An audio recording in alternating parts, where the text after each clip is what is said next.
Erev Tov, bonsoir à toutes et à tous. On se retrouve ce soir pour une soirée toute particulière, commémoration de Yom HaZikaron, la Shoah, Vela Gvura. Deux parties à cette soirée. En seconde partie, on aura le plaisir et l'honneur d'entendre Judith Kuchulevski et qui nous parlera de ce que son père, le docteur Shaul Weingart, a fait pour sauver des Juifs en Suisse pendant la Shoah. En première partie, on commence tout de suite avec Tamar Isabelle Machado Reganati, qui est diplômée de sciences politiques et qui s'occupe beaucoup de la musique et déjà depuis plus de 20 ans, s'occupe plus précisément de la musique et tout ce qui est lié avec la musique et la Shoah. Elle travaille à Yad Vashem. Bechavod, Tamar, c'est à vous. Merci beaucoup. Oui, je suis aussi musicologue et musicothérapeute et donc ça fait plus de 20 ans que je fais la recherche sur la musique des Juifs pendant la Shoah. Et ce que nous allons faire ce soir est un tout petit pan de cette musique des Juifs pendant la Shoah. Nous allons parler ce soir des chants. Il y a beaucoup donc d'aspects de la musique des Juifs pendant la Shoah. Et ce soir, nous allons plus précisément parler des chants des Juifs pendant la Shoah. En petite introduction, je voudrais dire que les Juifs ont chanté dans toute l'Europe occupée. On a des chants qui nous viennent de tous les pays dans lesquels les Juifs habitaient à l'époque, de la Grèce jusqu'à la Norvège et de l'Union soviétique jusqu'aux pays occidentaux occupés. Les Juifs ont chanté dans toutes les langues qu'ils parlaient. Il est bien évident que le plus gros du corpus que nous avons, il est en yiddish. C'est évident, ça correspond à la division de l'époque, mais aussi on a des chants dans toutes les langues, que ce soit en lituanien, en allemand, en russe, en hollandais, en norvégien, en français évidemment, en grec, en ladino, en italien, toutes les langues auxquelles vous pouvez rêver de l'époque, on a des chants dans ces langues. On a des Juifs qui ont chanté dans tous les lieux dans lesquels ils étaient, que ce soit dans les villes, dans les villages, dans les caches, dans les bunkers, dans tous les types de camps, jusque dans les camps d'extermination, et même, et là je voudrais ouvrir une petite parenthèse, nous savons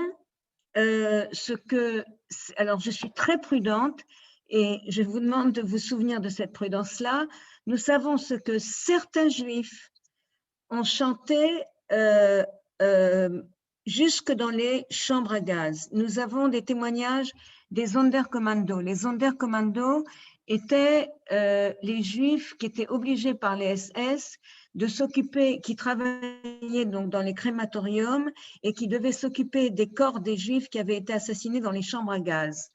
Et nous avons des témoignages de ces Sonderkommando sur ce que de temps en temps, certains Juifs chantaient alors qu'ils étaient assassinés dans les chambres à gaz. Alors effectivement, Shema Israël, mais aussi d'autres chants. Et en particulier des hymnes nationaux comme la Marseillaise qu'on entend souvent, l'Internationale et la Hatikva. Et en fait, la Hatikva est un des chants qu'on entend le plus pendant la Shoah, aussi bien dans les assassinats en masse que dans les chambres à gaz, donc comme je le disais maintenant, que lorsque les trains s'éloignent vers l'inconnu. On a des chants qui nous viennent de tous les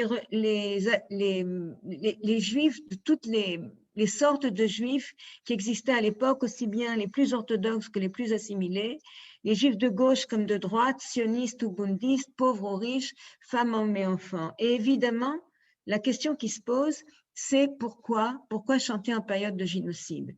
Alors, la première réponse qui est très importante, mais sur laquelle je n'ai pas le temps de m'allonger, de prolonger là-dessus, c'est il est évident qu'on ne commence pas à faire quelque chose de nouveau en période de crise, en période de génocide. Et les Juifs ont commencé à chanter leur histoire, à chanter la catastrophe et le massacre, au moins depuis l'époque romaine, et c'est sûr depuis la première croisade. Ça, c'est la première chose que nous savons. La deuxième, est due aux circonstances de la Shoah elle-même. Et alors, à ça, je veux arriver maintenant. Et je voudrais vous donner, on va donc essayer de répondre à cette question avec des exemples.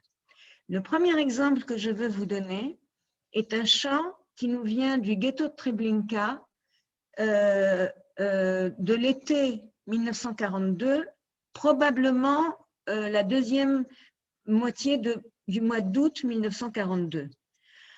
À partir du 22 juillet 1942 jusqu'à Yom Kippour 1942, entre Tisha B'Av et Yom Kippour, il y a une énorme action dans le ghetto de Varsovie pendant laquelle 300 000 Juifs vont être déportés à Treblinka. Treblinka est un camp d'extermination dans lequel il n'y a pas de sélection. Et donc, les Juifs, ils sont gazés immédiatement.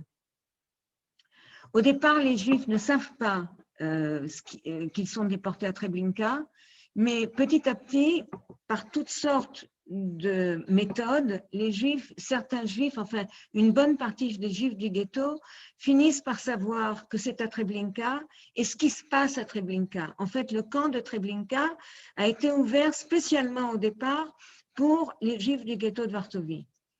Et donc, à partir de la deuxième moitié du mois d'août 1942, il y a ce chant qui commence à être chanté dans les ruelles du ghetto. Et ce chant va ainsi.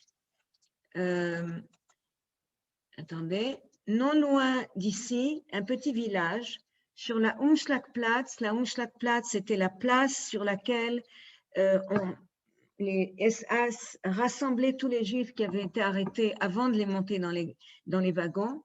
Sur la Umschlagplatz, à côté des wagons, c'est un véritable chaos. Il faut tous rentrer dedans. Quelle peur! Et là, un cri. Une petite fille à côté de sa maman pleure.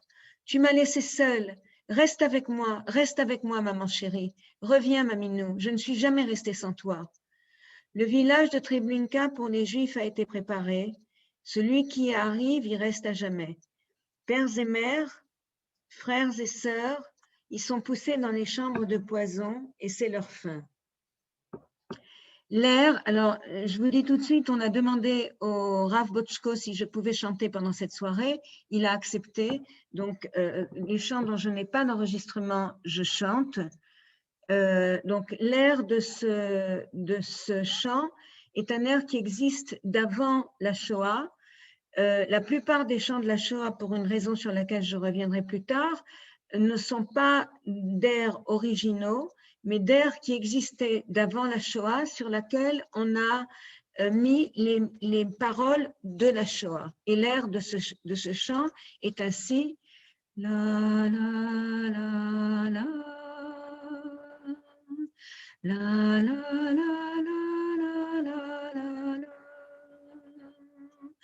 La la la la la la la la la la la la la la la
La, la, la, la, la, la, la, la, la.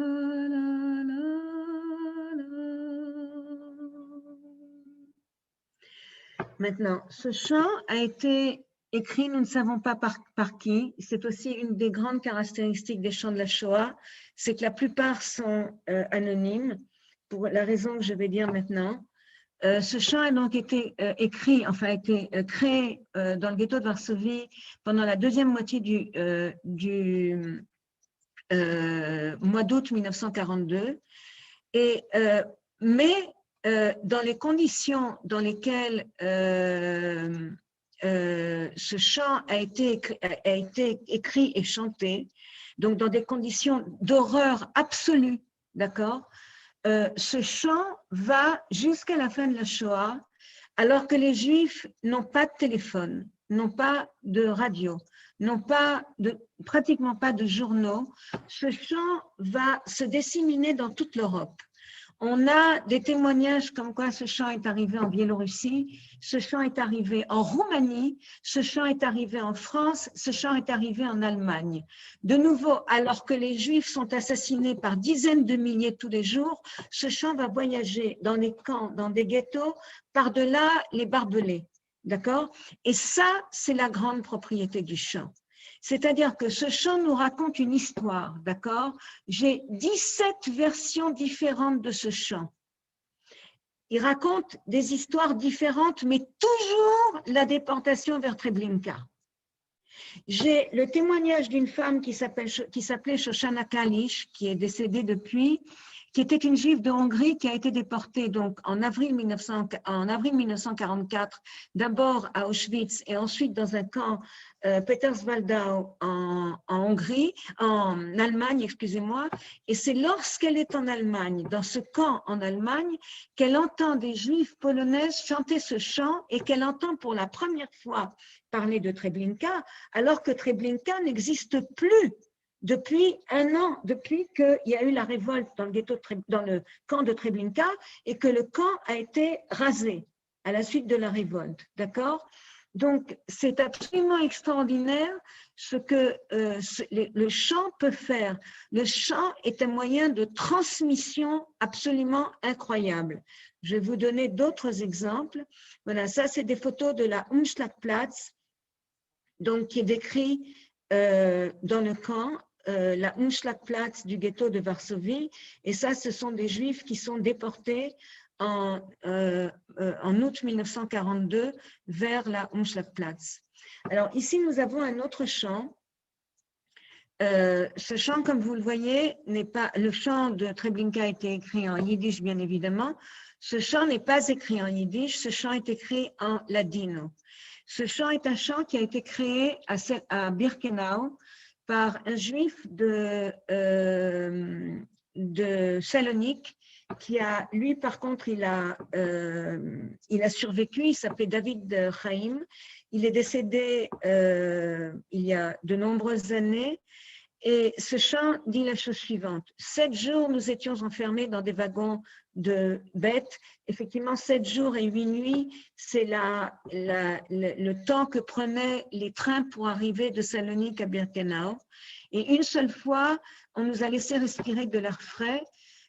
Maman, ma chérie, alors là, la mer qui est décrite ici, c'est une sorte de métaphore pour tous ceux qui ont eu la chance de mourir encore en Grèce. Maman, ma chérie, toi, tu as eu le droit, le srout de mourir dans tes terres et de ne pas arriver dans cet enfer. Papa, mon chéri, qui devait dire que toi, avec tous tes frères, tu arriverais au crématorium d'Auschwitz. Ce qui décrit bien le fait que la plupart des Juifs de Salonique qui arrivent à Birkenau, comme la plupart des Juifs de Grèce, arrivent dans un tel état qu'ils ne passent pas la sélection. Père et mère, frères et sœurs, vous qui êtes déjà tous morts, priez au patron du monde qu'il m'envoie la santé, que je puisse sortir de ce camp et dire Kaddish sur vous.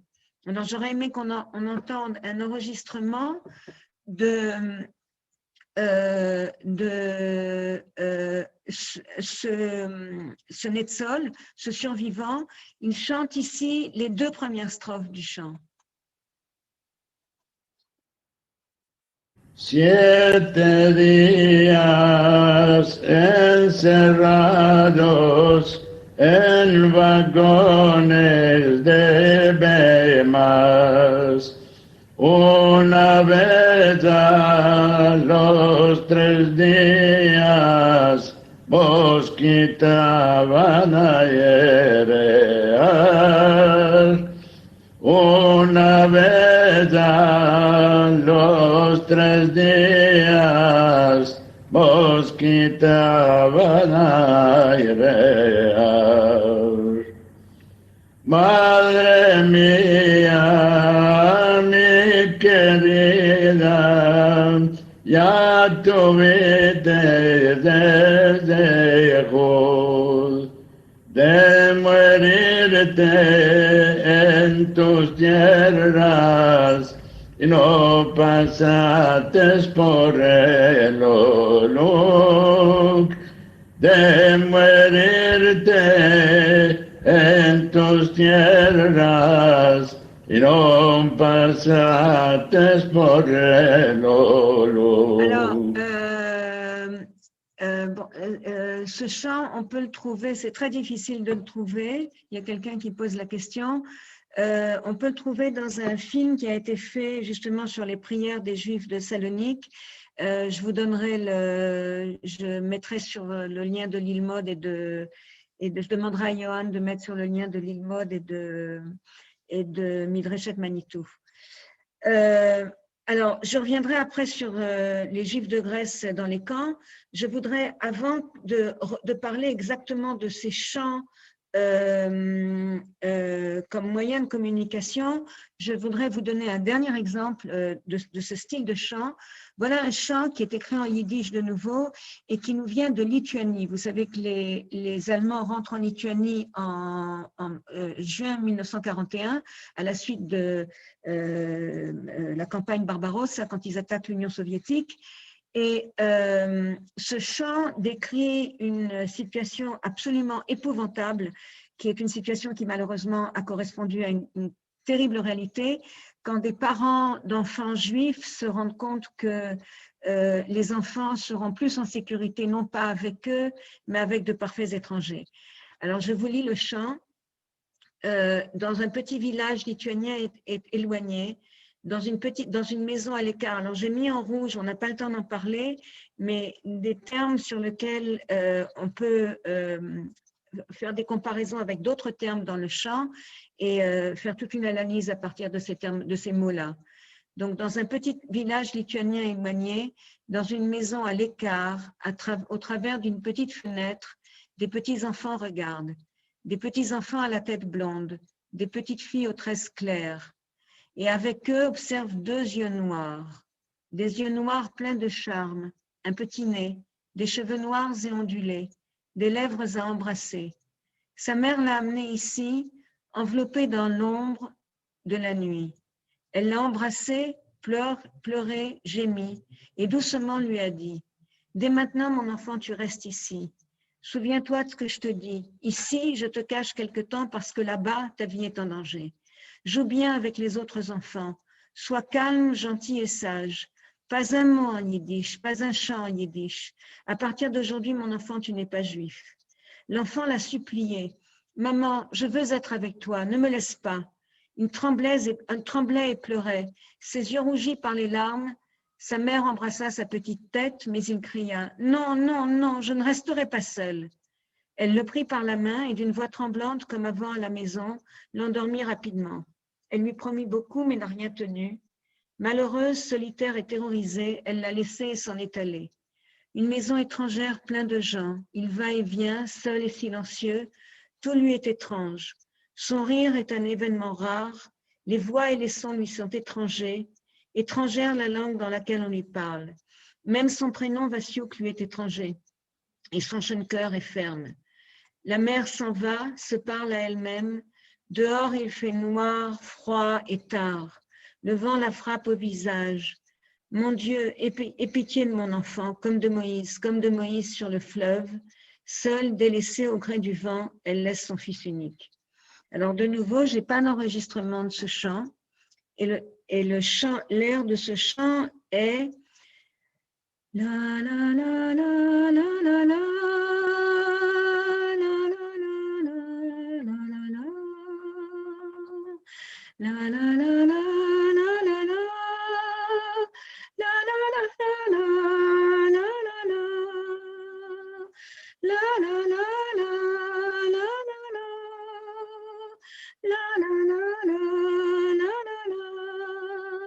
La la la la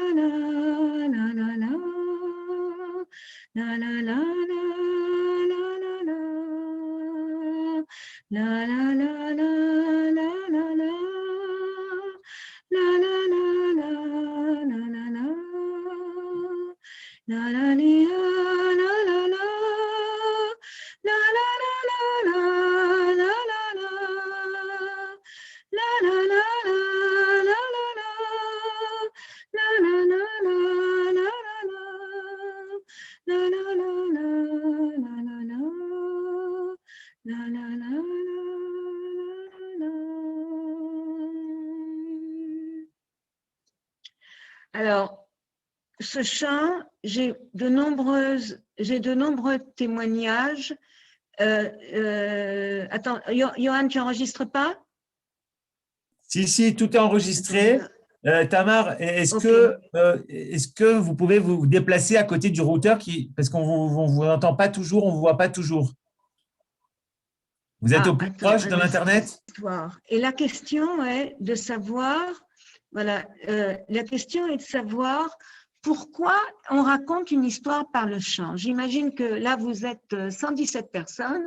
J'imagine que les 117 personnes qui sont là, lorsque vous avez un problème très grave, lorsque vous êtes en face d'une situation extrême, votre première réaction, ça n'est probablement et presque certainement pas d'aller et d'écrire des chants. D'accord, sur ce qui se passe avec vous. Vous allez peut-être, si vous tenez un journal intime, vous allez écrire dans votre journal intime, vous allez parler avec votre conjoint, vous allez téléphoner à votre ami le plus proche, vous allez prier, vous allez parler avec Dieu, mais vous n'allez pas écrire un chant. Et pourtant, pendant la Shoah, on a des centaines et des centaines et des centaines de chants qui nous décrivent ce qui se passe, d'accord, qui nous décrivent une situation bien précise. Et à ça, on a plusieurs réponses. Et pour ça, d'ailleurs, je vous ai mis les photos qui sont là. Il y a eu des milliers de Juifs qui ont écrit des journaux intimes. Des milliers, d'accord? Des dizaines de milliers, et probablement même plus que ça. Mais il y en a combien qui ont été perdus? Parce qu'à chaque fois qu'il y a eu une action dans un ghetto, d'accord, ou que des Juifs sont pris dans des camps de transit, après les SS, les Allemands et ceux qui les aident, d'accord, démolissent tout. Regardez, là à gauche, vous avez, c'est mal écrit le Pchichmel ghetto, je ne sais jamais comment on écrit. En haut à droite, vous avez le ghetto de Varsovie. En bas à droite, vous avez, après une action, le ghetto de Cracovie, d'accord? C'est tout ce qui reste. Il reste rien. Tout est brûlé, tout est abîmé, tout est passe sous l'eau, sous le feu. Il reste rien. Et les journaux aussi, les journaux, les archives, tout ce qu'on pouvait garder, tout est abîmé. Alors, quand vous voyez ça, que vous êtes dans un ghetto, la première réaction, c'est « Mon Dieu, j'écris. » Mais qu'est-ce qui va rester de tout ça? En plus, dans un camp, vous n'avez pas de papier, vous n'avez pas de crayon. Non seulement ça, mais si vous en avez, c'est la peine de mort. D'accord? Le chant, le chant, c'est le meilleur moyen de transmettre un renseignement, de transmettre quelque chose. Et en plus, comme c'est Amcha, comme c'est le peuple qui chante, comme c'est le peuple qui fait passer les informations, c'est pas des musiciens, ils sont pas compositeurs. Donc, qu'est-ce qu'ils vont faire? Ils vont prendre des chants d'avant la Shoah, donc qui en général sont connus des membres de la communauté autour d'eux, et sur ces chants, sur ces mélodies, ils vont mettre leurs propres paroles. C'est comme si moi maintenant, je prenais un air qui est connu de pratiquement nous tous ici qui sommes présents, d'accord? Je ne sais pas moi, je prends l'air de la Tikva par exemple, ce qu'ont fait des femmes italiennes, ce qu'ont fait des femmes de l'île de Rhodes qui ont été déportées à Birkenau, elles prennent l'air de la Tikva, D'accord? Tita, tita, tita, di, di, di, di, da. Elles prennent l'air de la Tikva et sur cet air, à Birkenau, elles écrivent leur propre chant. Eh bien, il est bien évident que toutes les femmes autour d'elles qui parlent italien, parce qu'elles l'ont écrit en italien, eh bien, elles vont pouvoir apprendre cet air très rapidement parce que l'air est connu, elles parlent tout italien et ça va être très facile de se souvenir. OK? Donc, et c'est pour ça que les chants vont pouvoir passer par-dessus les barbelés, comme je vous le disais plus tôt. Alors, non seulement le chant permet de communiquer l'histoire, mais en plus, il permet de communiquer par d'autres moyens, d'autres formes de communication. Et par exemple, tout à l'heure, je vous disais à propos des Juifs de Grèce que je vous donnerai une autre forme de communication par rapport aux Juifs de Grèce. Lorsque les Juifs de Grèce arrivent à Birkenau, en plus de tous les problèmes horribles, terribles, qu'ont à affronter les Juifs qui arrivent à Birkenau, les Juifs de Grèce, d'Italie et certains Juifs de France ont à affronter un autre problème très grave, c'est le problème des langues. Les Juifs de Grèce parlent beaucoup de langues pour la plupart d'entre eux, mais pas les langues nécessaires à Birkenau. Ils ne parlent pas l'allemand, donc ils ne peuvent pas communiquer, ils ne peuvent pas comprendre les ordres des SS, d'accord? Et beaucoup vont perdre leur vie ou vont être battus de manière terrible par les SS à cause de ça. D'autre part, ils ne parlent pas le yiddish et donc ils ne vont pas pouvoir communiquer avec les Ashkenazim. Et ça, c'est dramatique parce que la solitude, le fait de ne pas pouvoir comprendre ce qui se passe immédiatement dans le camp, c'est être voué à la mort encore plus rapidement. D'accord? Et là, il va se passer quelque chose d'absolument incroyable. D'abord, bon, le fait qu'ils connaissent les prières, donc ça va créer un lien entre eux et les Ashkenazim, et puis le chant. Et là, je voudrais vous raconter une histoire qui, à moi, m'est arrivée. J'étais la musicologue qui était dans l'équipe qui a créé le nouveau musée à Yad Vashem, entre 2000 et 2005, jusqu'à ce que le nouveau musée de Yad Vashem soit créé. Et quand j'ai commencé à travailler au nouveau musée de Yad Vashem, au bout de 3 mois, pour le nouveau musée de Yad Vashem, donc pour la création du nouveau musée de Yad Vashem, au bout de 3 mois que je travaillais là-bas, il y a la directrice du nouveau musée, Yudit Inbar, qui vient me voir et qui me dit « Écoute, Tamar, c'est bien beau tout ce que tu nous racontes, mais nous, on ne connaît rien sur l'histoire de la musique des Juifs pendant la Shoah et on voudrait que tu nous fasses une conférence à tous les chefs de service des différents services du musée. Et donc, on voudrait que tu nous fasses, que tu nous éclaires. » Et donc, j'ai dû leur donner une conférence de 4 heures sur la musique des Juifs pendant la Shoah. Et ça se passait dans la Lishka de Avner Shalev, qui était à l'époque le Yoshev Rosh de Yad Vashem, et est arrivé un monsieur que je ne connaissais pas, un monsieur qui était déjà d'un âge certain, qui s'assied en face de moi et qui tourne pratiquement sa chaise le dos à moi. C'était clair que lui, la musique pendant la Shoah, il connaît pas, il veut pas, ça l'intéresse pas, il veut pas dans le musée. Mais je ne savais pas qui c'était à l'époque. Et donc, je commence à parler de la musique des Juifs pendant la Shoah. Il y avait beaucoup de sujets à traiter et j'arrive au chant des Juifs pendant la Shoah et j'arrive au chant des Grecs et j'arrive au chant des Grecs à Birkenau et je commence à raconter le fait que lorsque les Grecs sont arrivés à Birkenau, les Juifs grecs sont arrivés à Birkenau, une des choses qui a favorisé la prise de contact entre les Juifs grecs et les Juifs ashkénazes, c'était le chant. Le chant des Juifs grecs était tellement différent des Juifs ashkénazes que les Juifs ashkénazes ont été interpellés par ce chant. C'était d'autres gammes, c'était d'autres rythmes, c'était la mer Méditerranée, c'était quelque chose qu'ils ne connaissaient pas. Et ils ont été tout à fait interpellés par ce chant. Et donc, après la journée de travail de force, de travail d'esclaves, les Ashkenazim allaient dans les baraques des Sfaradim et leur disaient « Zingen, zingen, chante, chante ». Je te dirai comment on dit ton numéro sur le bras en allemand. « Zingen, zingen ». Il donnait un petit bout de pain. « Zingen, zingen ». Et j'essaierai de te mettre dans un commando plus facile. Et quand j'ai raconté ça, ce monsieur se retourne, tape sur la table et dit « Ça, c'est vrai ». Alors, ce monsieur, qui c'était? C'était professeur Israël Gutman, qui était donc un des grands pontes de Yad Vashem, à juste titre. C'était le professeur Israël Gutman, qui était Zal Zichrono Levracha, un des très grands historiens de la Shoah, et qui était lui-même partisan au ghetto de Varsovie, dont la petite sœur a été assassinée avec l'orphelinat de Janusz Korczak.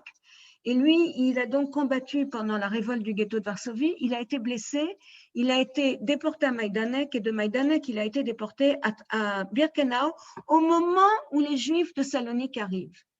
Et il a, pendant cette conférence que je donnais, il a vraiment raconté comment effectivement ils allaient dans les baraques des Juifs grecs pour écouter leurs chants et à quel point ils étaient absolument sidérés par leurs chants, et tellement ces chants étaient différents mais en même temps merveilleux. Et donc les chants ont permis le contact entre les Juifs grecs et les Juifs ashkénazes, donc une forme de communication. Une autre forme de communication, en 1947, il y a une délégation de Juifs qui vient en Pologne pour essayer de découvrir des fosses communes. Et ils sont dans le district de Lublin et ils sont dans une petite ville. Et à côté pas loin de cette ville, il y a un hangar dans lequel il y a plein de chaussures. Et sur le rebord de ce hangar, il y a la chaussure d'un enfant. Et il y a quelqu'un qui se rend compte que du talon de cette chaussure, il y a un petit bout de papier qui sort. Alors, on prend délicatement le bout de papier et on se rend compte que quelque chose est écrit sur le bout de papier. Et donc, on le donne à la restauration. Et sur le bout de papier, il y avait écrit en polonais, « Il était une fois Aljunia, elle se meurt seule parce que papa est à Auschwitz et maman à Majdanek. » Et il y avait marqué, je m'appelle Aljunia, j'ai 9 ans, j'ai écrit ce chant que je me chante tout le temps, et elle écrit aussi le nom du chant folklorique sur le polonais sur lequel elle chante ce chant. Et le chant est comme ça. La, la, la, la, la, la, la, la, la, la, la, la, la, la,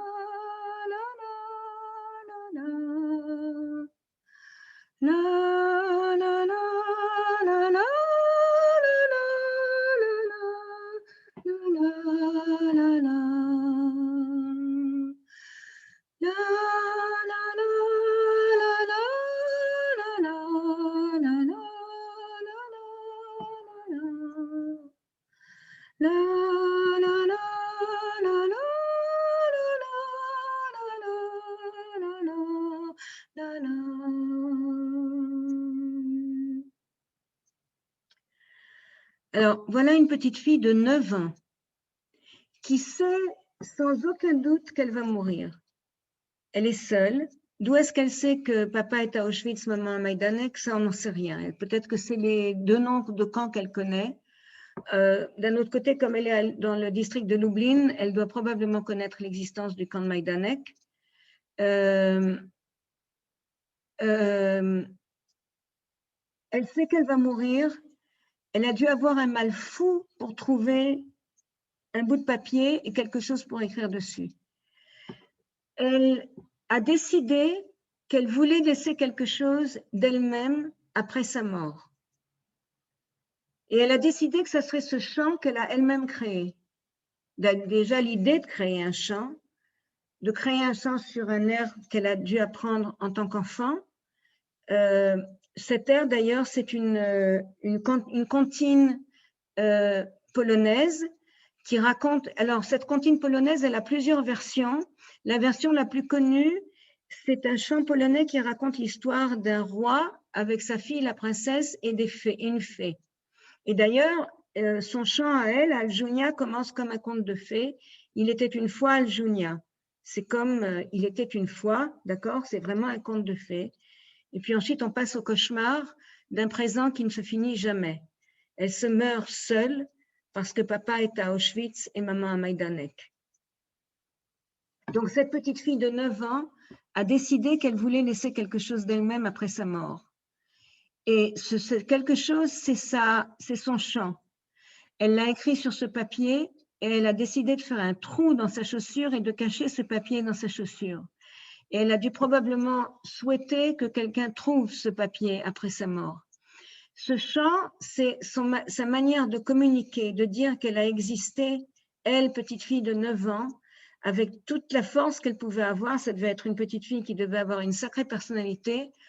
C'est sa manière à elle de nous dire qu'elle a existé. C'est pourquoi toutes les conférences dans lesquelles je parle de chant pendant la Shoah, je parle et je chante toujours le chant de Al-Jounia.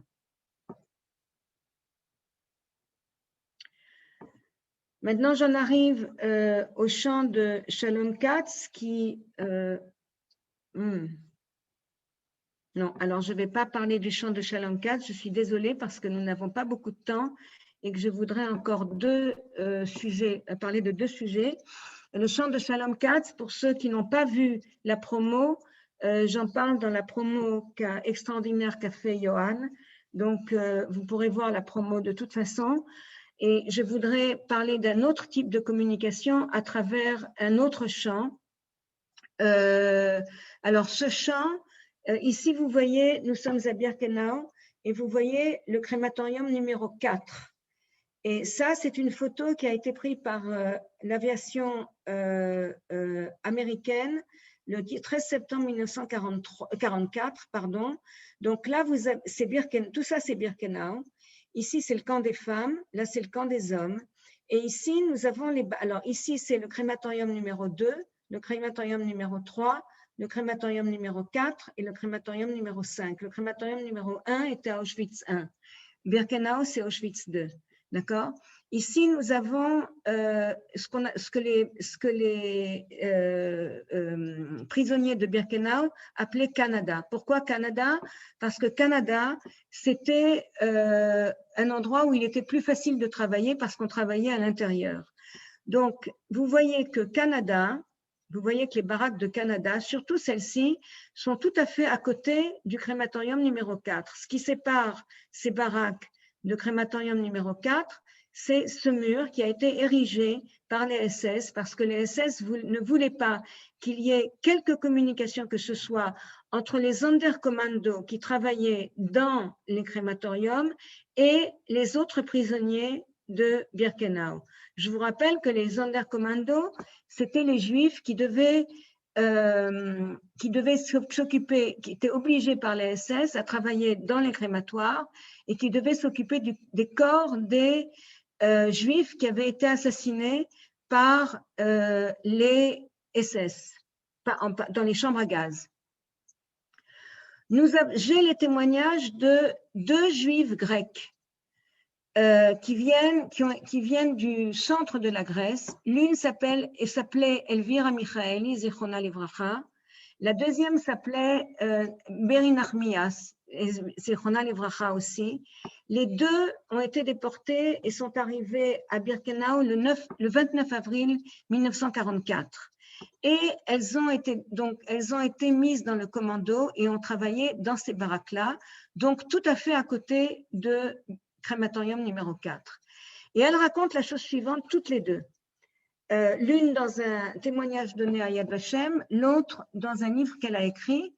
Elle raconte la chose suivante. Elle chantait en grec et apparemment, un des Sonderkommando grecs du crématorium numéro 4 les a entendus.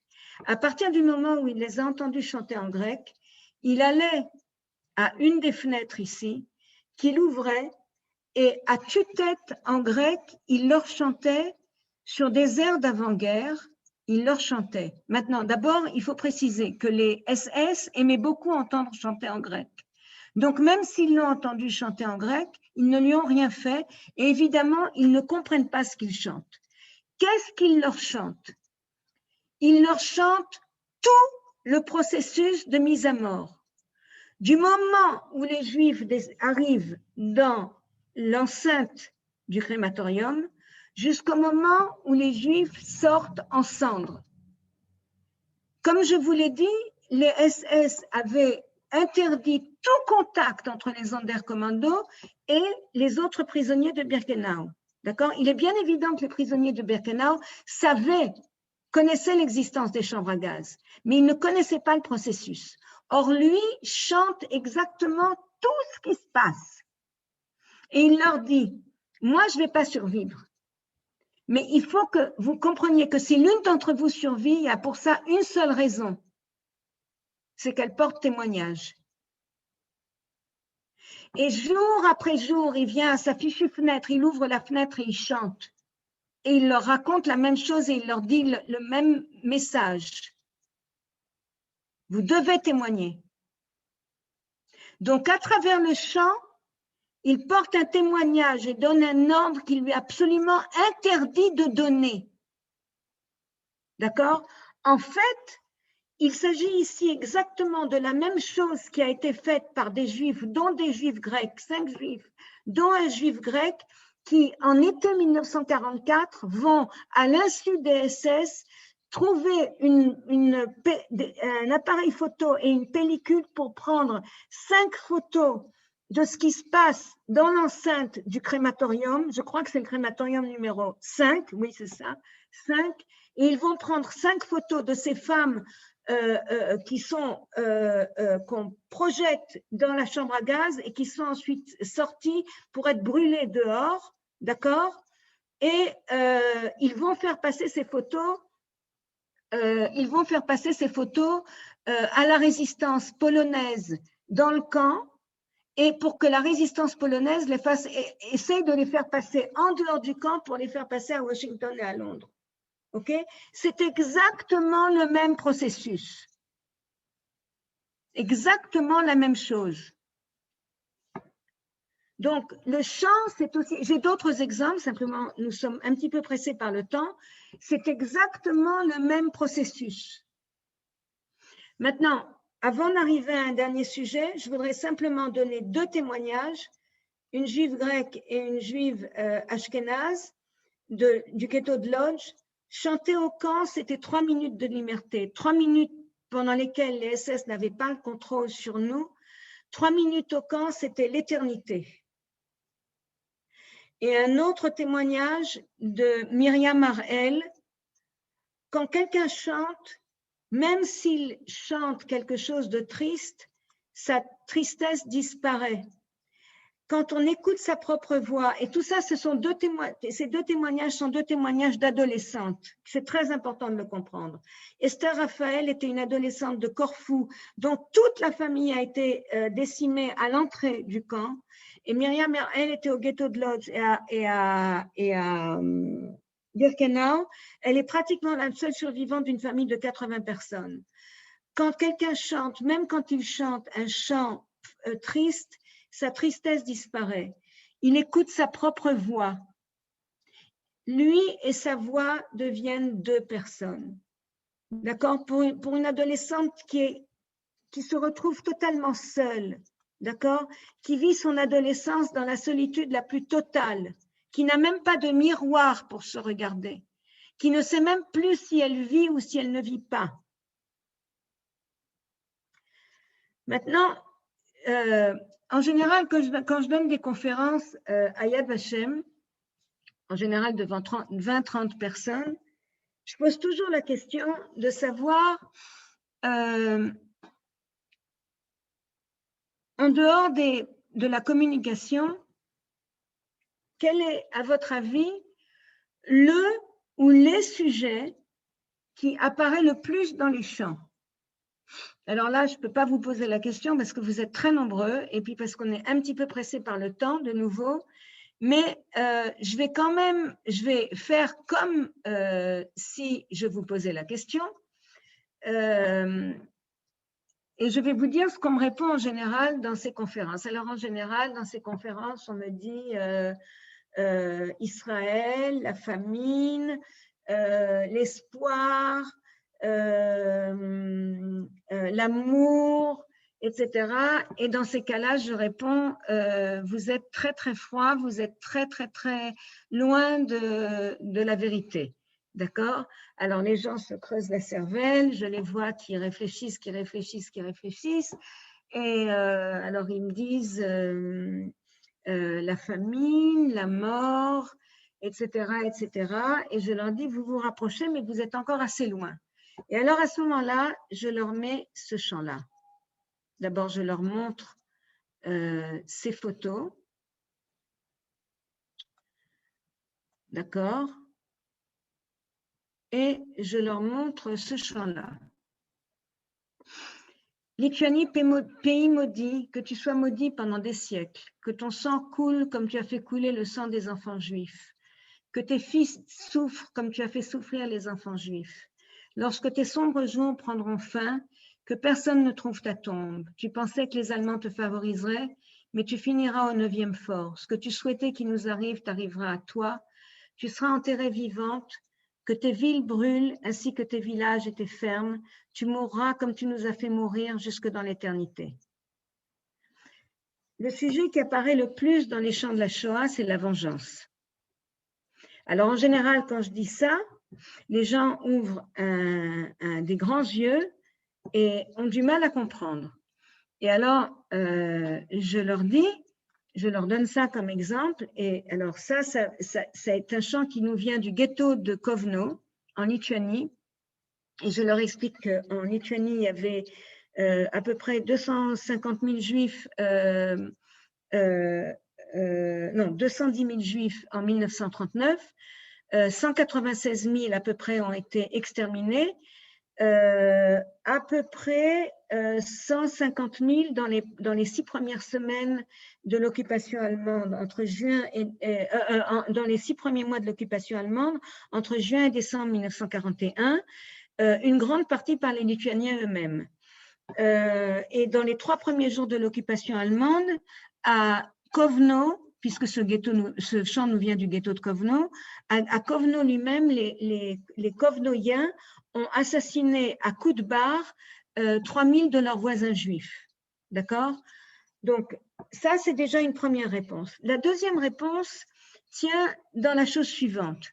Et là, je voudrais quand même, Johan, que tu ouvres enfin, que tu donnes la possibilité aux gens d'ouvrir, parce que je voudrais quand même poser une question.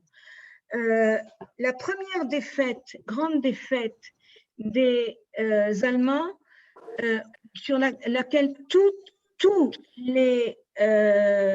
l'Europe occupée entend, ce n'est pas El Alamein. El Alamein, les Français en entendent parler, mais pas les autres.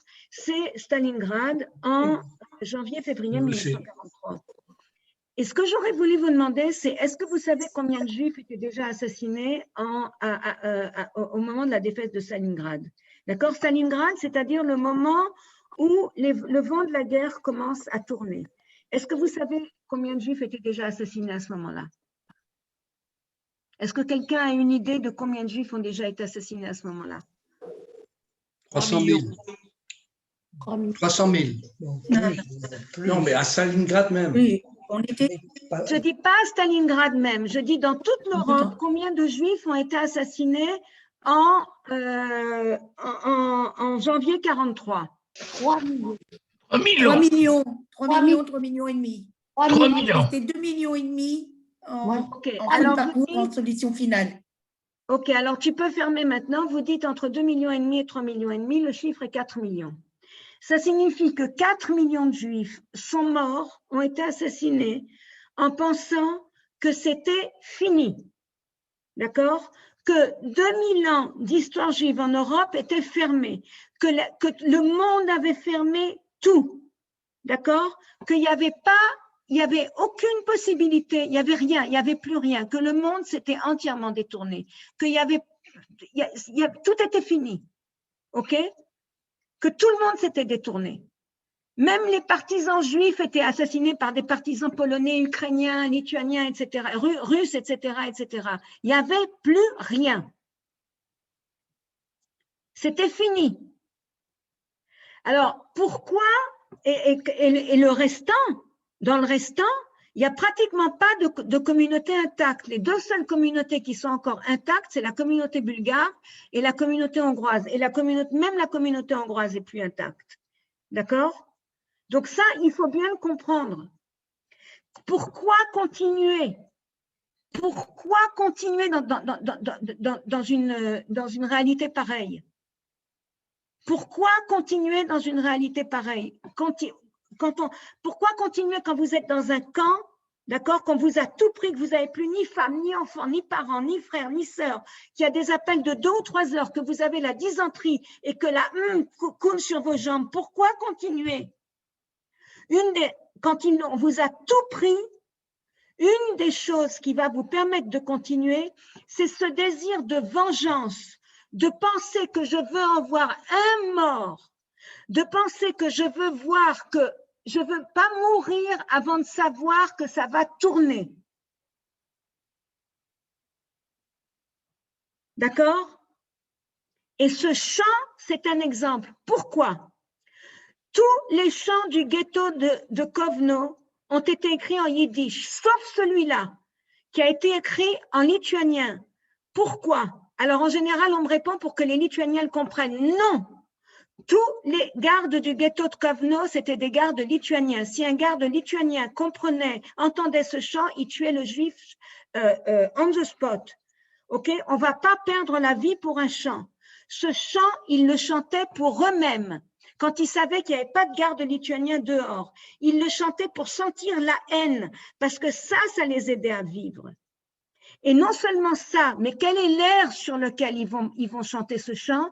Sur l'air de l'hymne national lituanien. Vous comprenez? Ils vont prendre le semel, ce qui tient lieu de comment on dit en français, de semel, je ne sais plus comment on dit en français, de métaphore de la Lituanie, de métaphore auditive de la Lituanie.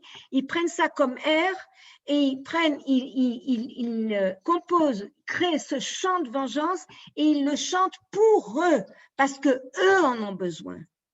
Et c'est pour ça que dans énormément de chants de la Shoah, le sujet de la vengeance apparaît, que ce soit un verset, que ce soit une strophe, que ce soit tout le chant, mais le chant apparaît.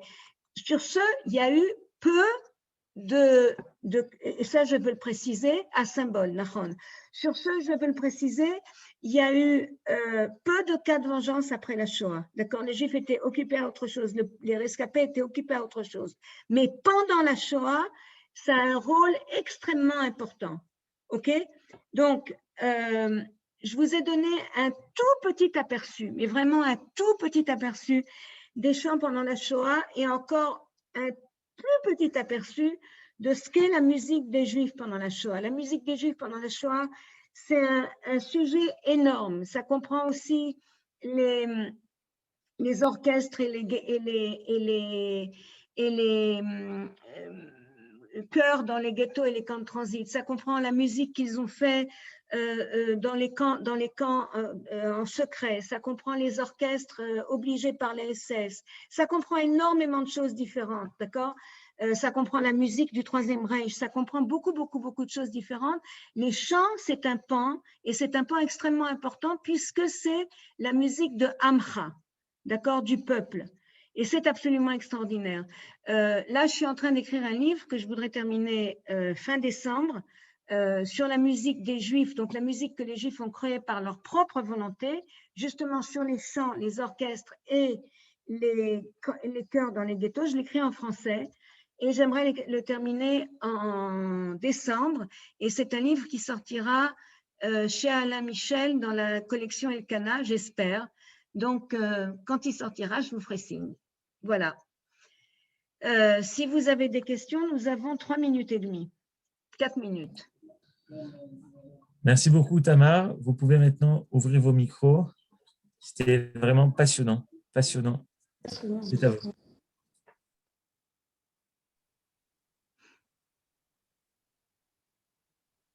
Shalom, je suis Simcha. Et je voudrais dire, quelque part en vous écoutant, je vous en remercie beaucoup de toutes les explications et quelque part vous avez mis des mots qui jusqu'à présent n'ont pas été dits dans ma famille, mais que je l'ai ressenti, je l'ai vécu. Et je déduisais ce que vous parlez de cette vengeance qui les animait. Et je me souviens qu'il y avait même des phrases dans la famille qui nourrissaient cela, mais maintenant, je peux mieux comprendre.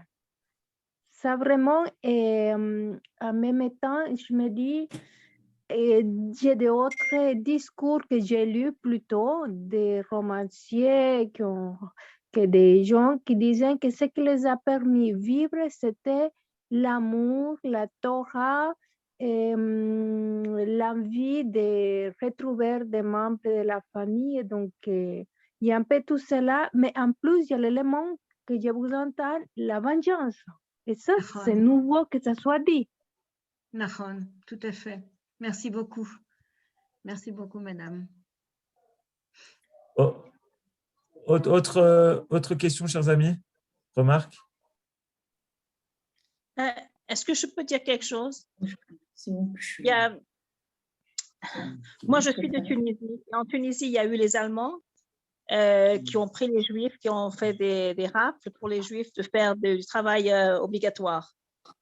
Et là, ça a duré de novembre 42 à mai 43. Et quand les Alliés sont venus, les Juifs ont écrit une chanson en judéo-arabe, Hamous Yanas. Hamous, ça vient du mot 5, et ça faisait allusion aux Alliés qui étaient venus pour libérer la Tunisie du joug des Allemands. C'est la seule chanson qui nous reste qu'il y a. Ça, il faudra que je la prenne, cette chanson. Moi, je prendrai vos coordonnées par Johan. Très bien. Daniel Abel, d'accord. Merci, Daniel. D'accord. Georges, tu veux dire quelque chose? Je vois que tu as ton micro ouvert. Non? Dernière réaction? Oui, je voudrais d'abord remercier Isabelle Machado-Maricanati. Moi, j'ai été très, très émue. Je ne sais pas si on m'entend. Parfaitement. Oui, on vous entend. Voilà. J'ai été très émue parce qu'effectivement, j'essaye d'être fidèle à écouter souvent des réactions et des animations là-dessus. Et c'est la première fois qu'effectivement, on entame et j'ai été tout de suite, je veux dire, touchée par cet appel justement vers la musicologie pendant cette période. Pour moi, c'était très important parce que je considère qu'effectivement, c'est une façon de guérir, entre guillemets, la musique. Et c'est très important. J'ai beaucoup appris. Je connais pas mal de choses déjà de cette période et j'ai beaucoup appris, étant donné que je ne suis pas nous. Je suis comme la dame juste avant, plutôt du côté séfarade. Donc, j'ai appris plutôt par d'autres moyens ce qui s'était passé vraiment. Et j'ai été très émue de connaître tout ça. Et par contre, moi, j'avais une certitude. J'allais vous répondre et je crois que mon micro n'a pas marché. C'est quand vous avez dit c'était quoi qui a fait tenir les gens. Et ben moi, depuis le début, je savais, je suis sûre, et depuis le début, je n'aurais marqué que ça, la vengeance et le témoignage. C'était sûr pour moi que ça peut être que ça qui peut faire tenir, effectivement. En fait, c'est ancré en nous de se défendre. Je pense que, voilà, malheureusement, ça n'a pas été le cas.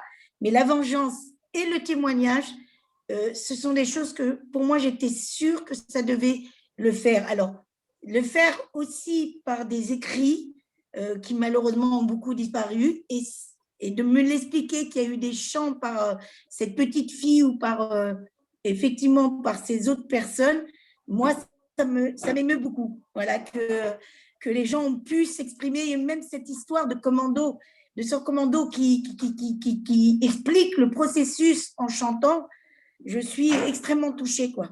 Et voilà, je voulais vous remercier parce que j'ai été vraiment très émue de savoir ces choses en plus que je ne connaissais pas. Et voilà, merci encore. J'ai vraiment, merci beaucoup. C'était vraiment, je dirais, plus que passionnant, très touchant, très, très intéressant. Merci. Voilà, merci encore. Merci beaucoup. Merci Tamar, merci pour Merci à Tamar pour cet exposé très touchant. Et merci à merci toutes de m'avoir pour laissé toute parler. Je l'action. remercie Odile aussi qui est là. Merci à Johan et merci à Odile. C'était vraiment de m'avoir invité à parler. Je vous remercie beaucoup. Et bonne continuation de soirée. Moi, j'ai encore une autre conférence là. Donc, je vous quitte. Toda Rabba Tamar. On passe tout de suite à la seconde partie de la soirée, qui est tout aussi passionnante. On va maintenant parler de l'action de sauvetage du docteur Shaul Weingart et avec sa fille, Yehudit. Judith, est-ce que vous nous entendez bien? Oui. Ah, très bien, parfait. On vous voit à l'écran. Vous m'entendez? Donc, vous allez nous raconter l'histoire de votre père, Zichrono Livracha, docteur Shaul Weingart, qui a aidé à passer des Juifs, à cacher des Juifs en Suisse. C'est à vous. Merci. Une petite correction, Rav Docteur. Il était rabbin aussi. Avant d'être docteur, il était rabbin. Oui, à peu près en même temps. Et bonsoir. Rivka, ma cousine, m'a demandé de vous parler des activités de mon père durant la Shoah, de 1939 à 1946. Activités d'aide et de sauvetage à partir de la Suisse, plus précisément de Montreux, que vous voyez dans le background. Malheureusement, je n'ai pas connu mon père. J'avais 1 an et demi quand il a disparu de ma vie pour toujours, mort dans un accident de train en se dépêchant d'arriver à temps à la yeshiva pour donner son shiur, laissant 3 petits orphelins. Ça, c'est la yeshiva. Et d'abord, quelques mots sur la yeshiva que mon grand-père, Rav Eliyahu Bochko, a fondée en 1927 et qui a aussi joué un rôle de sauvetage pendant la guerre et un rôle plus grand encore sur une échelle mondiale. Toute la communauté juive de Suisse, y compris les rabbins, était contre sa fondation et ont fait toutes les tsoros du monde à mon grand-père, sous prétexte que, primo, cela amènerait l'Europe orientale, qui était considérée comme sous-développée, en Suisse. Les yeshivot, c'est bon pour là-bas, mais pas pour chez nous. Deuxièmement, cela créera de l'antisémitisme. Troisièmement, il n'est pas question que nos garçons gaspillent 1 année ou plus au lieu d'apprendre un métier ou de faire des études. En fait, Hikdim Hashem Trufa Lamaka. Dieu a dévancé le coup en préparant le médicament.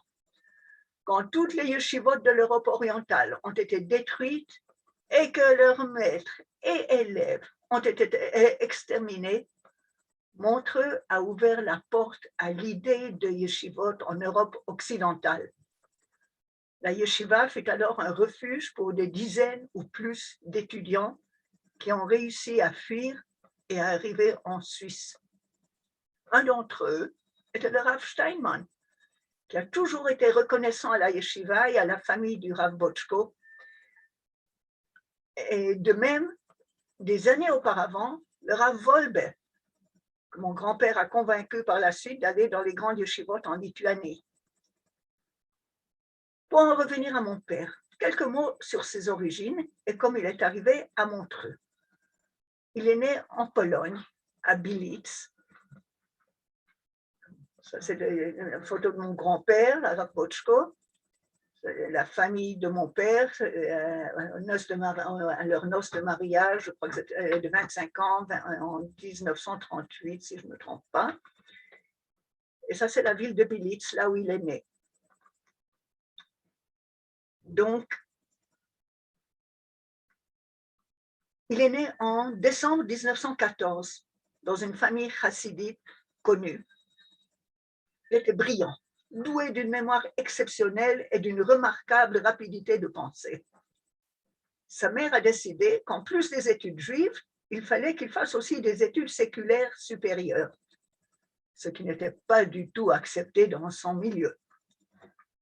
Elle a engagé des professeurs privés, ainsi il a fait son bac et un BA. Il était si brillant que le Rav Yehuda Meir Shapira du Daf Yomi, qui était de passage dans leur ville, a tout de suite voulu le prendre avec lui pour qu'il vienne étudier dans sa yeshiva. Mais sa mère avait d'autres plans pour lui. Elle l'a emmené à Berlin, au Beth Midrash le Rabbanim, fondé par le Rav Hildesheimer, qui était un élève du Rav Shimshon Raphaël Hirsch, et dirigé par le Rav Yechiel Yaakov Weinberg, Baal Hasridei Esh. Il n'avait que 17 ans, et tous les étudiants du Beth Midrash étaient beaucoup plus âgés que lui, devant être après un doctorat. Rav Weinberg n'a pas voulu l'accepter, il est trop jeune. Et l'Allemagne et la froideur des Yekim ne conviendraient pas à un jeune homme chassidique de Pologne. Et en plus, il faut qu'il étudie dans une vraie yeshiva. Sa mère n'a pas renoncé, elle a insisté pour qu'il lui fasse passer un examen. Et pour s'en débarrasser, le Rav lui a donné des questions très difficiles et 3 jours pour y répondre. Quand le jeune homme lui a remis ses réponses, le Rav a été si impressionné et épaté qu'il l'a accepté. Mais les autres rabbanim du séminaire n'ont pas aimé la chose et ils l'ont placé dans la première classe, la classe élémentaire. Il n'a pas fallu beaucoup de jours pour qu'il le fasse sauter dans la classe la plus avancée, la classe du Rav Weinberg. D'après les témoignages de ceux qui étaient dans la classe, le shiur de Rav Weinberg est devenu dès lors un dialogue entre le Rav et Shaul Weingart. Ils ont aussi raconté qu'il était toujours prêt à aider ceux qui avaient un peu de peine à suivre et à comprendre. Et chacun recherchait son aide, car il était tout sourire et patience, et ses explications étaient d'une logique et d'une facilité infaillibles. À croire qu'il n'avait rien d'autre à faire. Eh bien non, il était très occupé.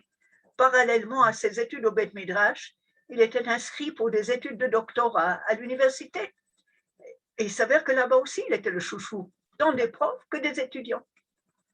À tel point qu'en 1938, alors que toutes les institutions ont été fermées aux Juifs et qu'il avait déjà soumis sa thèse de doctorat, ses amis non-juifs ont tout fait pour qu'on lui octroie son doctorat. Et ainsi, il fut le dernier juif à recevoir son diplôme de doctorat. Il l'a fait sur les langues sémites et le code d'Hammurabi, les lois qu'il y avait en Achour. Bien entendu, il avait aussi reçu sa smicha de rabbin. Il avait même été accepté comme docent à l'université de Berlin pour enseigner le Tanakh et les langues sémites, mais à sa déception, comme il l'écrit, le gouvernement allemand a fermé la faculté, a fermé la porte aux Juifs. À part ses études, il était aussi très actif auprès de la jeunesse juive, et en particulier auprès des étudiants juifs, et donnait de nombreux cours, et donnait même un cours de Daf Yomi au Beth Midrash de Chassidut Gour. Et sa famille était des Chassidei Gour.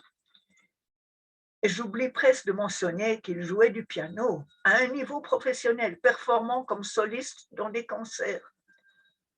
Ses amis ont dit qu'il ne savait pas où il trouvait le temps pour toutes ces activités.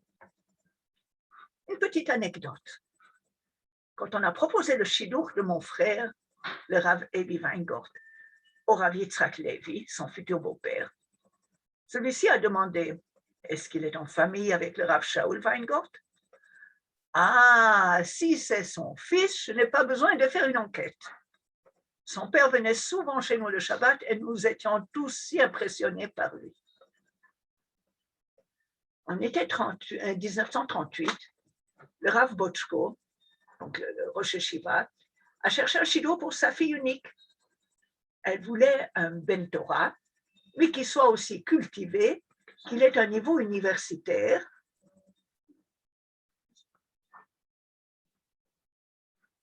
Alors, il s'est tourné vers le Rav Weinberg pour lui demander s'il avait quelqu'un à proposer à sa fille, qui était tout à fait exceptionnelle.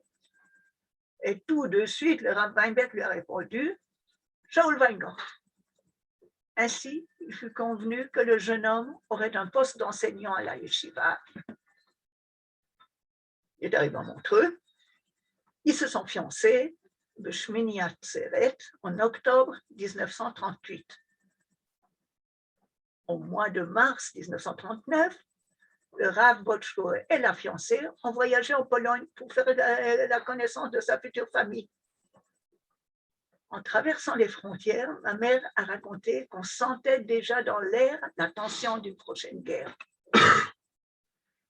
Effectivement, le 1er septembre 1939, la guerre a éclaté. Mon père a juste réussi à rejoindre la Suisse, mais il a perdu sa nationalité et il est devenu apatride. Et en tant qu'étranger, il n'avait pas le droit de résider en Suisse. Il avait un permis pour 6 mois qu'il devait renouveler régulièrement, ce qui n'était pas facile du tout. Il était considéré comme émigrant et n'avait pas le droit de travailler et de recevoir un salaire. Son travail d'enseignant à la yeshiva était en fait bénévole. Cela l'a beaucoup dérangé que sa femme travaillait dur pour gagner leur pain. Et c'est dans cet état instable qu'il a réussi à faire toute son activité pendant toutes les années de la guerre, chose d'autant plus remarquable. Comme première étape, et c'est comme ça que toute son activité a commencé, il a tout essayé pour que ses parents puissent venir à son mariage.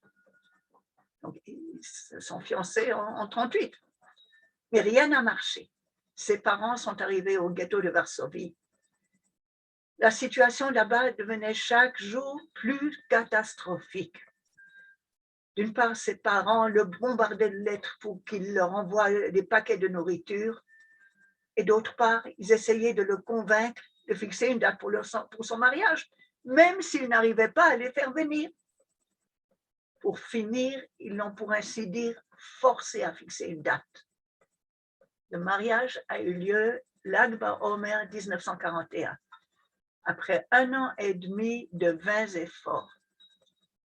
Sur les photos de mariage, on peut déceler une certaine tristesse sur son visage.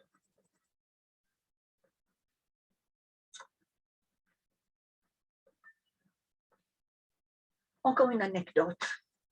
Quand la semaine avant leur mariage, ils sont allés s'inscrire à la mairie pour le mariage civil, on a fait remarquer à ma mère qu'en se mariant, elle perdait sa nationalité suisse et devenait apatride comme son mari. Sur place, ils ont décidé de ne pas se marier civilement. Ce qui a fait qu'officiellement, elle était considérée comme sa maîtresse, Hashem Yerachem, fait qu'il y a eu des répercussions sur nous, leurs enfants. J'ai déjà décrit un peu la personnalité de mon père du temps de Berlin.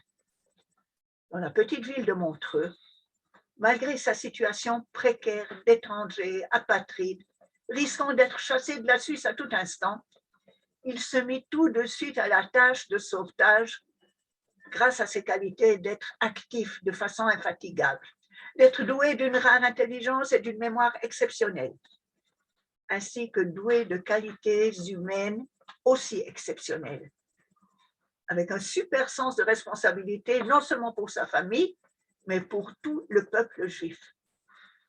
Il a agi sur 3 plans. Premièrement, envoyer des paquets de nourriture et de vêtements au ghetto de Varsovie, et par la suite à d'autres ghettos, à sa famille élargie. Deuxièmement, trouver des passeports sud-américains qui donneraient aux Juifs une chance de pouvoir échapper au transfert vers les camps de concentration. Troisièmement, aider les réfugiés qui avaient réussi à pénétrer en Suisse et étaient internés dans des camps de réfugiés dans des mauvaises conditions, ainsi que subvenir à leurs besoins religieux. Et fut nommé leur aumônier par les autorités. Avant de rentrer dans les détails, j'ajouterai qu'à part ces activités de sauvetage, il ne ratait pas les cours qu'il donnait à la yeshiva, cours qui ont marqué les jeunes pour toute leur vie, d'après leurs témoignages, tant par leur clarté et leur logique que par sa personnalité à lui. En outre, lui-même, il était fervent de la santé physique Il les prenait en excursion une fois par mois et organisait des jeux de football le vendredi après-midi. À part la yeshiva, il donna des cours aux étudiants juifs de l'Université de Genève et était très recherché comme conférencier dans toute la Suisse. Rappelons-nous qu'il était un étranger qui, en arrivant, ne connaissait personne en Suisse, ne parlait pas le français et qui, en 1940, n'avait que 25 ans. À sa levaille, en 1946, un ami de la famille a dit à ma mère, cette jeune veuve pour qui le monde était d'un coup dévasté, chacun a une fonction à remplir en ce monde. Pour la plupart des gens, il leur faut au moins 60 ans pour la remplir. Et lui, il l'a remplie en 6 ans. Notre mère nous a très peu parlé de lui et presque pas de ses activités. Probablement parce que ça lui était pénible. Peut-être aussi pour nous protéger. Et peut-être aussi pour ne pas mettre en évidence son rôle qui apparemment était primordial dans les activités de son mari. Nous avons vraiment découvert et pris conscience de tous ces éléments à partir du travail récent de l'historienne Sarah Kadosh, à qui nous avons confié ce travail de recherche. Dans notre appartement à Montreux, il y avait un grand tiroir qui contenait la correspondance, lettres et cartes postales que mon père recevait tous les jours. Je vous montre. Il recevait jusqu'à 100 lettres par jour. Attendez, je vais vous montrer le livre qui a été sorti par Yad Vashem, que Sarah Kadosh a écrit. Oh,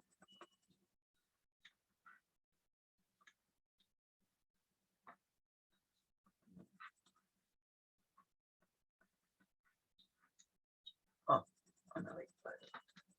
Voilà, c'est ça.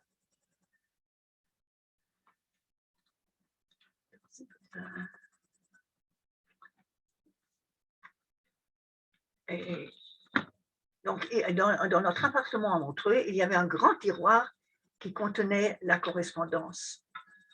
Et il recevait jusqu'à 100 lettres par jour de la part de personnes qui demandaient son aide, principalement demandant de leur envoyer le même médicament qu'il avait envoyé à sa famille. Mot de code pour un passeport paraguayen. Ou pour qu'il presse le professeur Ugli, Ugli était l'ambassadeur de la Pologne en exil, d'activer le traitement médical car la tante était très malade, ce qui voulait dire que la situation était critique. Notre maman nous a aussi raconté qu'il répondait à chaque lettre le jour où il la recevait. Même quand sa réponse était négative, il faut permettre aux gens de chercher d'autres sources. À cause de toutes ces lettres, la police est venue l'arrêter sous l'accusation, sous le soupçon qu'il était un espion. Ils l'ont vite libéré. Ma mère n'a pas voulu se séparer de ces documents qui avaient une valeur sentimentale. Mais un jour, un professeur de Bar-Ilan en visite a demandé à voir cette correspondance. Il a été si impressionné qu'il a promis d'en faire un doctorat et a réussi à la convaincre d'envoyer le tout à Bar-Ilan. Malheureusement, ce professeur est décédé avant de pouvoir réaliser sa promesse. Et c'est ma sœur, Rivka Neugrechel, qui a pris sur elle d'aller trier et classer toute cette correspondance. Par la suite, on l'a envoyée à Yad Vashem, et là, ils ont fait du travail de préservation, mais rien de plus. C'est alors que mon frère s'est tourné vers Sarah Kadosh pour lui demander si elle était prête à faire ce travail.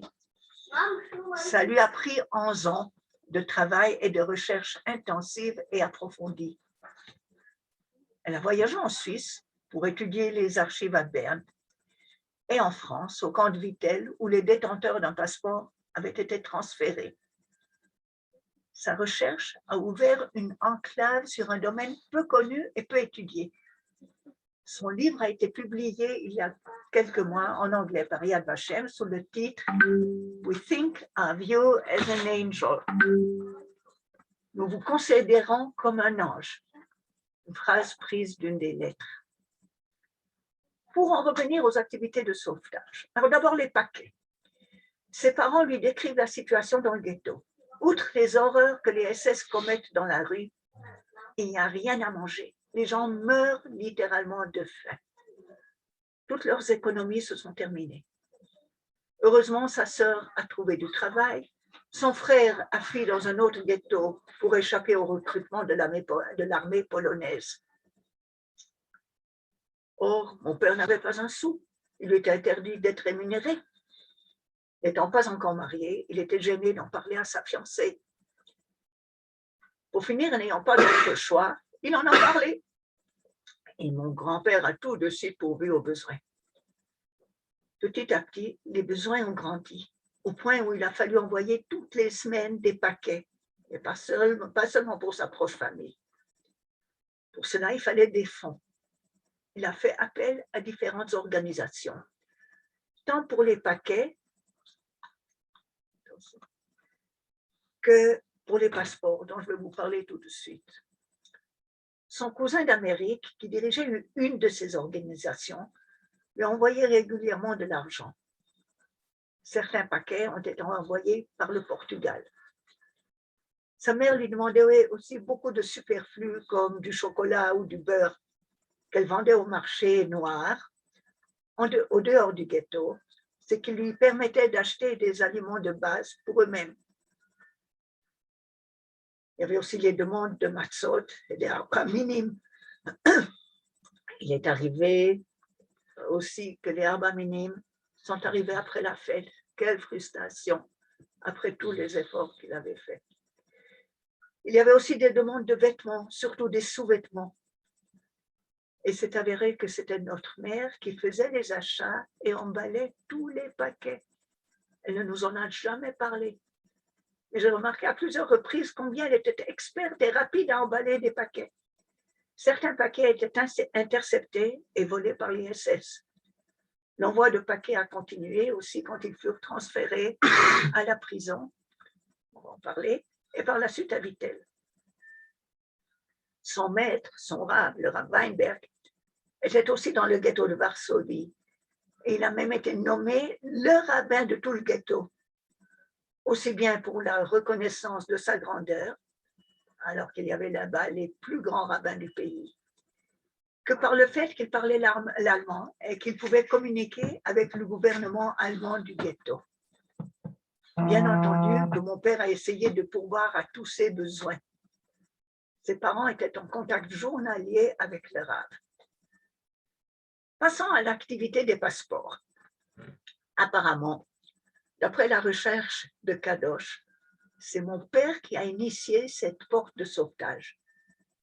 Il y avait beaucoup de citoyens allemands dans les pays de l'Amérique du Sud qui, dès que Roosevelt est rentré en guerre contre les Allemands, ces citoyens ont été considérés comme des ennemis et ont été transférés dans des camps de prisonniers de guerre. Il a été question de faire des échanges entre ces prisonniers allemands et des détenteurs de passeports sud-américains dans les pays occupés. Mon père a donc sauté sur l'occasion, a contacté l'ambassade polonaise en exil à Berne, ainsi que l'ambassade paraguayenne pour obtenir un passeport pour son frère. La chose a réussi. Son frère a pu se déplacer d'un endroit à l'autre grâce au passeport. Et c'est alors qu'a commencé cette grande entreprise de procurer des passeports paraguayens. Par la suite, d'autres ambassades sud-américaines ont aussi accepté de le faire. Dès qu'on a vu que cette tactique était effective, d'autres activistes, ainsi que des organisations qui au début étaient très sceptiques, ont utilisé cette tactique. Mais mon père a agi seul. Parfois, il se faisait aider par son oncle, Eli Sternbruch, et par le représentant de la Gouda, Israël Heiss. La chose n'était pas facile du tout. C'était toute une procédure. Il fallait des photos de passeport, les dates de naissance, les noms exacts de toute la famille. Et souvent, il manquait un détail ou un autre. En passant, juste un passeport suffisait pour toute la famille. Il fallait de l'argent, beaucoup d'argent. Au début, c'était 1000 francs suisses le passeport, somme énorme en 100 ans. Par la suite, il a réussi à faire baisser le prix à 700 francs. Certaines personnes du ghetto lui écrivaient qu'ils pouvaient obtenir l'argent chez leur parenté. Donc, il fallait aussi les contacter. Ensuite, il fallait envoyer ses passeports.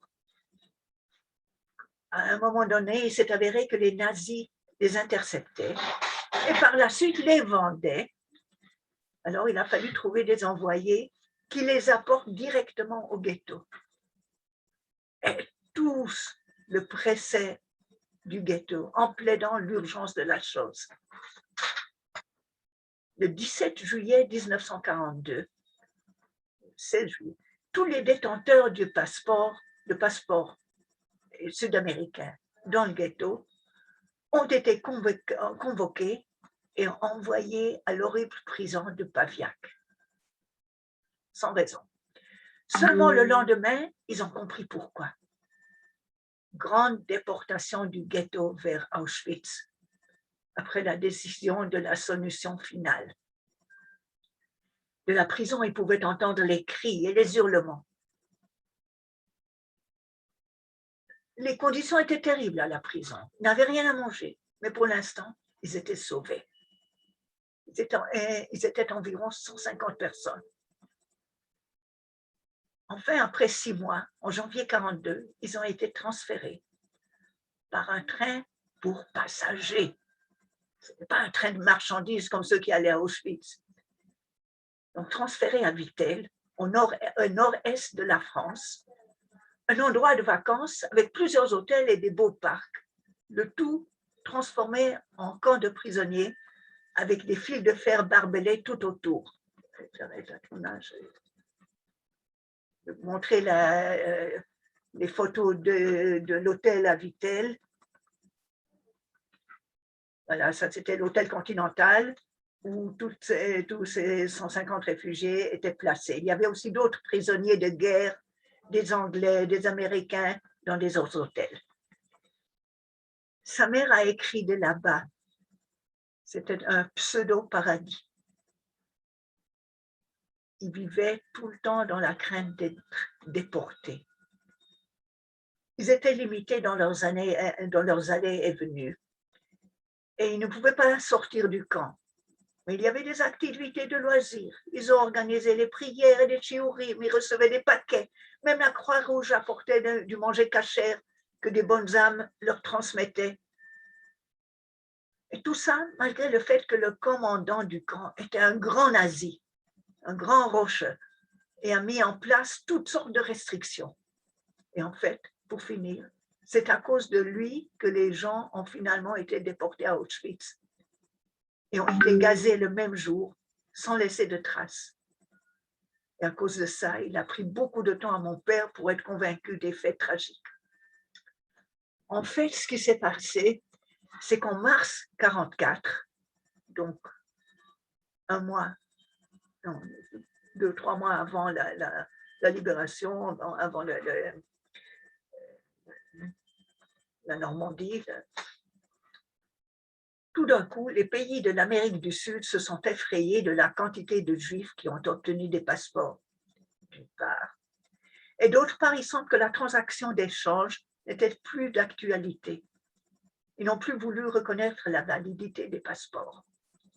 Les nazis, nos marshmallows, ont sauté sur l'occasion. Mon père s'est démené comme un fou, course contre la montre, pour obtenir leur reconnaissance. Télégramme au monde entier, au point que l'Amérique a accepté de prendre la responsabilité de ces réfugiés et a forcé les pays de l'Amérique du Sud à reconnaître pro forma les passeports, ce qui a été fait. Mais le gouvernement suisse, qui était le médiateur, a pris son temps.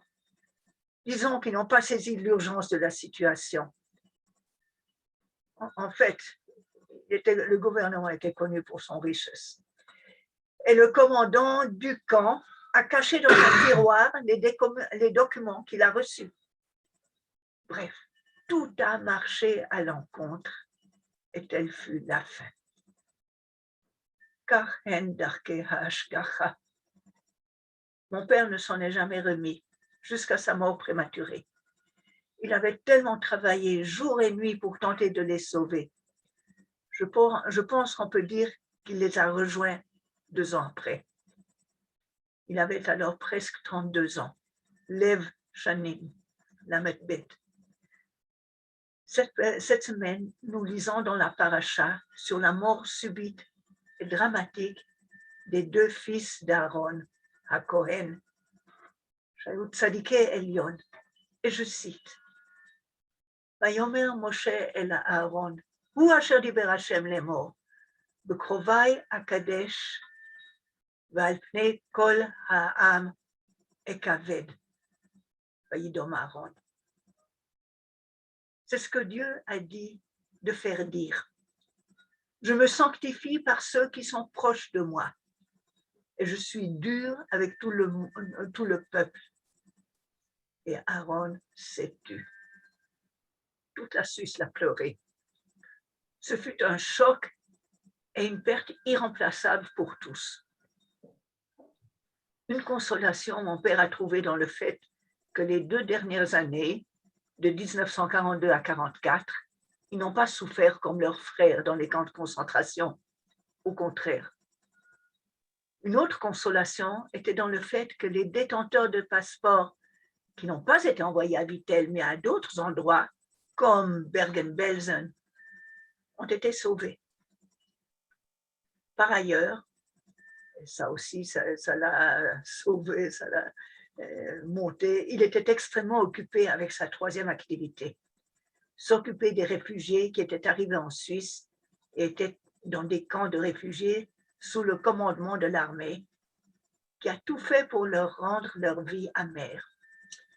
Il s'agissait d'organiser des repas cachers, organiser des offices pour les fêtes, procurer Sifrei Torah, Sidurim, Sifrei Limoud, organiser des bar mitzvot, procurer des tfilines. Bref, de donner tout son temps et son cœur pour tous leurs besoins. Il n'y avait pas seulement un camp, il y avait plusieurs camps. Quand ces réfugiés réussissaient à obtenir un permis pour sortir du camp, il les invitait à sa maison et ma mère leur préparait le meilleur repas possible, leur servait dans sa plus belle vaisselle, ce qui leur faisait ressentir qu'ils étaient des êtres humains honorables.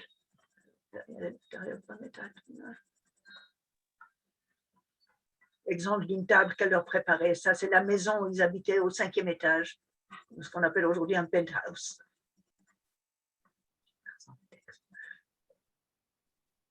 Un de ces grands projets avec ces réfugiés, c'était d'essayer d'empêcher que les autorités envoient leurs enfants dans les maisons de Goïm. Malheureusement, c'est triste à dire, les familles juives suisses enracinées n'étaient pas prêtes à recevoir ces enfants. Les seuls qui ont pris des enfants étaient soit eux-mêmes des réfugiés ou des Suisses d'origine de l'Europe orientale. Mon père a publié des articles plaidant leur cause, mais ça n'a pas eu d'écho. Il était aussi beaucoup en contact avec la Sornout et différentes personnalités pour essayer d'obtenir des certificats pour les réfugiés. Et là, il semble qu'il n'a pas mal réussi. Lui-même, c'était son rêve de faire l'Aliyah. Il a contacté plusieurs personnes pour essayer de trouver un poste de travail en Israël. Alors, c'était encore la Palestine. Tsareno ou lo zacha. Aval Baruch Hashem, nous 3 avons fait notre Aliyah très jeune et tous nos enfants et petits-enfants, plus de 150 de ses descendants, Blia Inara, sont tous en Israël et tous sont Shomrei Torah ou Mitzvot, Berubam, Gam Lomdei Torah, accomplissant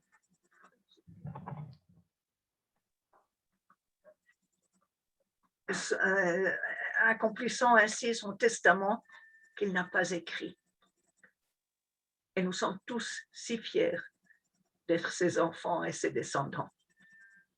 J'espère que lui aussi, d'en haut, est fier de nous. Merci. Yehudit, Toda Rabba. Vraiment, vous n'avez pas connu votre père, mais vous avez eu la chance d'avoir un père absolument extraordinaire. Et vous, ses enfants, vous et votre frère et votre sœur, je crois, c'est ça, vous êtes des dignes enfants de votre père qui montre aussi qu'une personne seule peut faire énormément pour son peuple. Et ça, c'est extraordinaire. Dans ce que vous dites, il y a beaucoup de choses, énormément de choses. Je crois que malheureusement, on n'a pas tellement le temps de poser des questions puisque maintenant, c'est l'heure d'entendre le Chazan Chaim qui va nous chanter El Rachamim. Et juste un mot, si quelqu'un veut me contacter pour poser des questions, sans problème. Mon numéro de téléphone, c'est le 02 644 75 05. 644 75 05. Bon, attendez. En attendant, peut-être si quelqu'un veut quand même poser une question, je veux vérifier. 2 minutes. Chaim, vous pouvez ouvrir votre micro. On aimerait entendre El Malé Rachamim. El Malé Rachamim.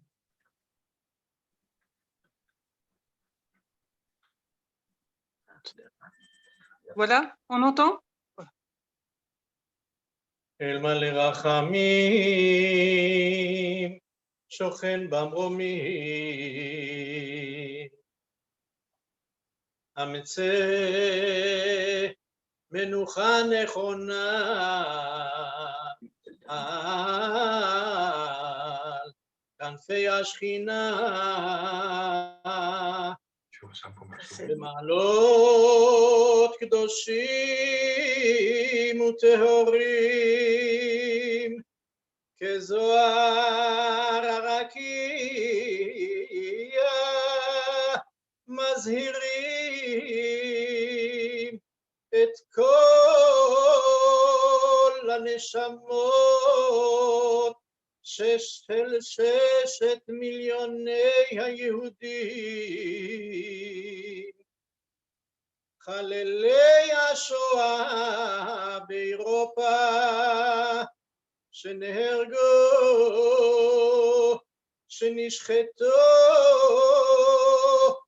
שנשרפו ושנספו על קידוש השם בידי המרצחים הגרמנים ועוזריהם משאר העמים. בעבור שכל הקהל מתפלל לעילוי נשמותיהם. לכן בעל הרחמים יסתירם בסתר כנפיו לעולמים ויצרו בצרור החיים את נשמותיהם. אדוני הוא נחלתם בגן עדן תהא מנוחתם ויעמדו לגורלם לקץ הימים ונאמר אמן. Amen, Toda Rabba. Je voudrais aussi remercier Odile Gottlieb et Rivka Bochko qui ont préparé cette soirée exceptionnelle. Merci à tous. Est-ce que je fais Rivka?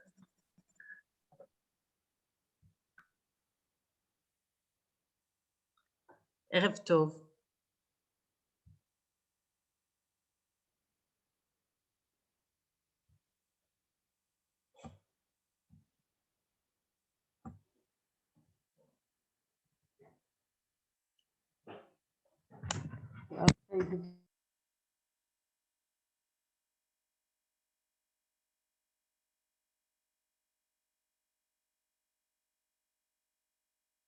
Merci beaucoup, j'allais ouvrir le permis.